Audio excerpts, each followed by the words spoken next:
Friends, स्वागत है आपका हमारे YouTube channel listening by Ashok Kumar. Dear friends, alphabetical की नेक्स्ट टाइप में हम चलते हैं। इस टाइप में एक अरेंजमेंट गिवन होता है, जैसे दिस इज एन अरेंजमेंट। इस अरेंजमेंट के ऊपर आपसे क्वेश्चंस पूछे जाएंगे। For example, in the following arrangement how many such digits are there, each of which is immediately preceded by letter and immediately followed by a symbol. इसमें दो words use हो रहे हैं फ्रेंड्स, प्रीसीडेड बाई और followed by. इन दोनों का meaning आपके लिए बहुत ही कंपल्सरी है। Preceded by means just before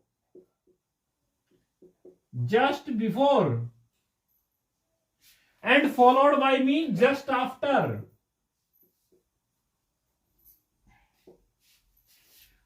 अब क्वेश्चन पे आ जाओ कि ये जो अरेंजमेंट गिवन है, इस अरेंजमेंट में how many such digits are there. आपको डिजिट बतानी है, digit. How many such digits are there, each of which is immediately preceded by a symbol. Preceded by just, जिससे बिल्कुल पहले कोई प्रीसीडेड बाय ए लेटर, जिससे पहले कोई लेटर हो, and immediately followed by a symbol, और जिसके जस्ट आफ्टर कोई सिंबल हो। ये आपको बताना है कि ऐसी कितनी डिजिट हैं जिससे जस्ट बिफोर तो क्या हो, एक लेटर, और जस्ट आफ्टर एक सिंबल हो। तो पहले डिजिट पे अंडरलाइन कर लो। ये डिजिट है, ये डिजिट है, ये डिजिट है, ये डिजिट है और ये डिजिट है। हमारे पास इस अरेंजमेंट में 5 डिजिट गिवन है। एक तो फिर इस डिजिट से पहले लेटर है और इसके बाद सिंबल है। एक तो पेयर ये हो गया, ये डिजिट है, इससे पहले लेटर, इसके बाद सिंबल। देखो, डिजिट से पहले लेटर होना चाहिए, बाद में सिंबल होना चाहिए। अच्छा, ये डिजिट इससे पहले लेटर तो है, लेकिन इसके बाद में सिंबल नहीं है, यहां ये लेटर ही है, तो ये पेयर काउंट नहीं होगा। फिर ये आ जाओ, इससे 3 से पहले लेटर ऐसा हो गया, सिंबल हो गया स्क्वायर का, एक ये काउंट हो गया फ्रेंड्स। फिर ये डिजिट आ जाओ, इससे पहले भी लेटर है, बाद में भी लेटर है। पहले तो लेटर आना चाहिए, बाद में लेटर नहीं होना चाहिए, तो ये भी काउंट नहीं होगा।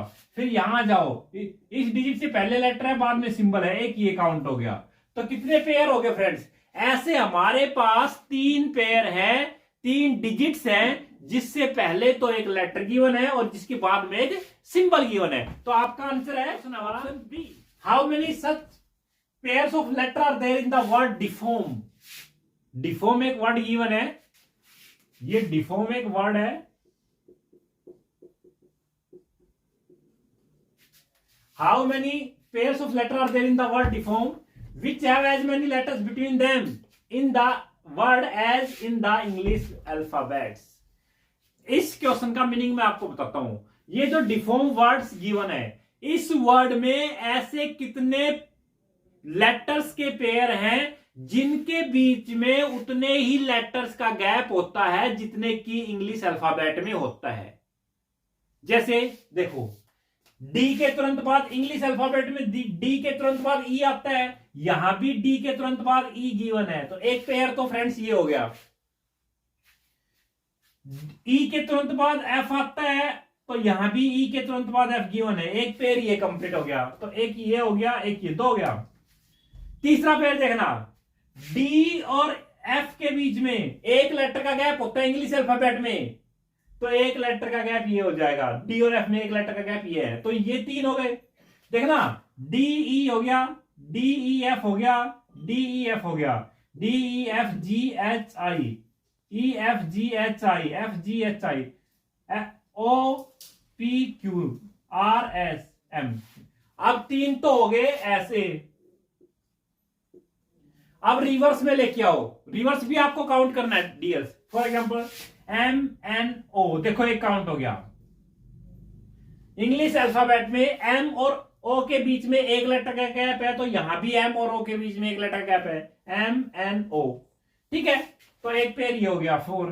ठीक है, M N O P Q R, R S T U V, O P Q R, F G H E F. बस केवल ये 4 पेयर्स इस वर्ड में, डिफॉर्म वर्ड में 4 पेयर्स ऐसे हैं जिनके बीच में उतने ही लेटर्स का गैप है जितने की इंग्लिश अल्फाबेट्स में होता है। तो आपका आंसर जो आया फ्रेंड्स, वो आ गया ऑप्शन डी। टाइप और भी पूछ ली जाती है आपसे। फॉर एग्जांपल एक अरेंजमेंट गिवन है, इस अरेंजमेंट में क्या पूछा है कि which group of the elements will replace the question mark in the following series. ये नीचे एक सीरीज गिवन है, ये जो सीरीज है फ्रेंड्स, ये सीरीज इस अरेंजमेंट के बिहाफ पे है और इस अरेंजमेंट को देख के इस सीरीज को कंप्लीट करना है। फॉर एग्जांपल पहले गिवन है 4h@, ये गिवन है ना, तो ये कहां पे है देखो 4h@, यानी पहले 1 छोड़ दिया और फिर यहां पे 2 छोड़ दिया और आगे फिर के है के, तो एट द रेट से तुरंत बाद के आ गया। देखो ये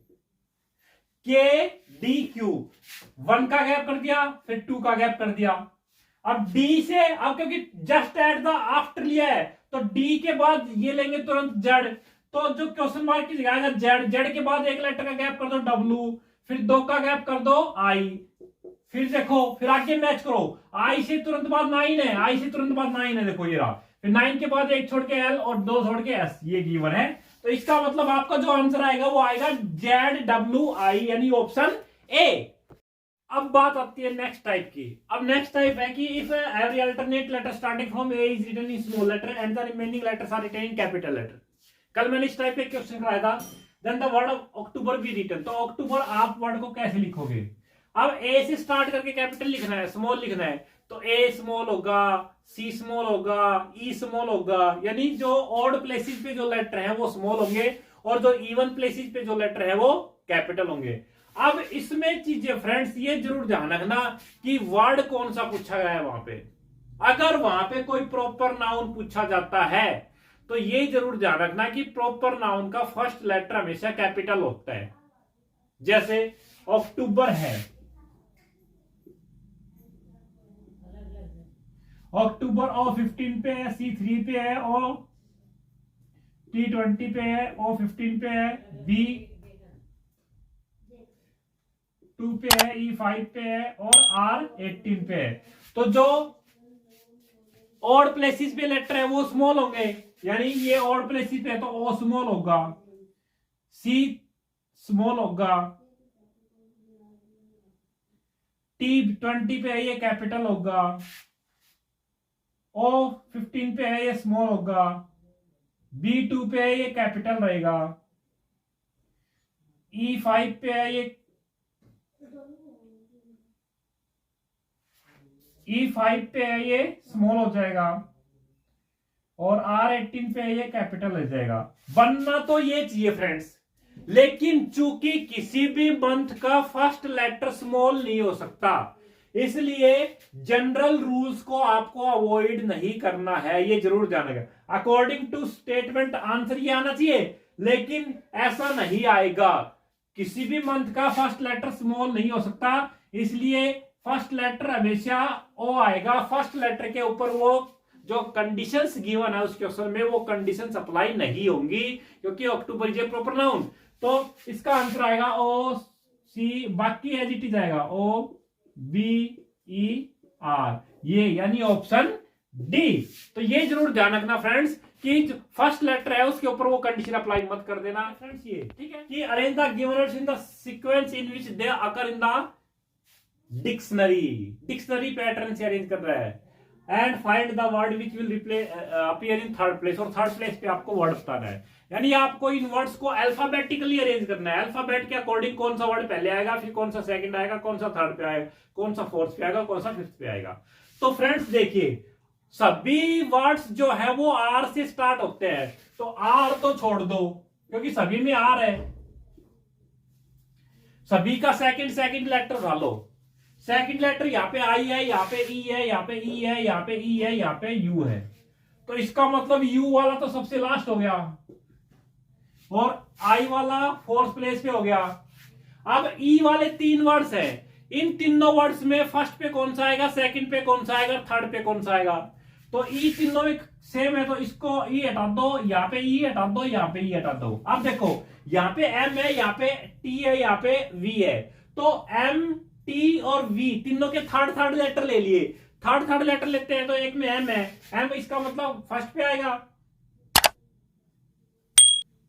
टी वाला कौन सा आएगा, सेकंड पे, और वी वाला थर्ड पे आता है। तो तो इसका मतलब फर्स्ट पे रिमूव आएगा, सेकंड पे रेट्रोस्पेक्ट आएगा, थर्ड पे रिवाइव आएगा, फोर्थ पे रिगर आएगा, फिफ्थ पे रिमेंबर आएगा। तो आपको थर्ड प्लेस पे पूछा है, तो थर्ड प्लेस पे जो आंसर आएगा वो आएगा रिवाइव। इसमें कुछ लेटर्स इंग्लिश अल्फाबेट के कुछ लेटर्स रिप्लेस किए, सॉरी इंटरचेंज किए गए हैं। मैंने आपको इंटरचेंज का बताया था, रैंकिंग टेस्ट करवा रहा था तो मैंने आपको इंटरचेंज के बारे में बताया था। Interchange means change the place of each other, एक दूसरे के प्लेस चेंज होना, ये उसकी जगह चलेगा और वो उसकी जगह चला गया।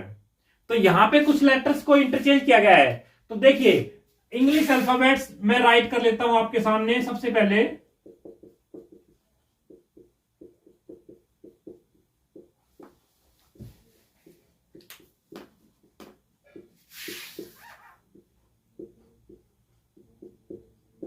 ये इंग्लिश अल्फाबेट राइट कर लिया। अब इंटरचेंजिंग कैसे हो रही है फ्रेंड्स, देखना कि if all the letters are interchange from एक टी टू जेड, ये जो टी टू जेड है इन लेटर्स को इंटरचेंज किया जाता है किसके साथ, ए टू जी रेस्पेक्टिवली। ए से और जी तक इंटरचेंज कर दिया।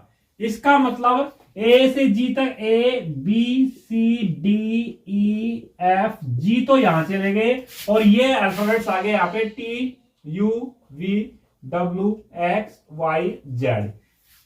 ए to G T to Z की जगह चला गया और T to Z A to G की जगह चला गया। ठीक है, अब बात आती है and they are letter from H to M. अब बच गया एच टू एम, ये are interchange by N to S, ये एन टू एस से इंटरचेंज हो जाता है।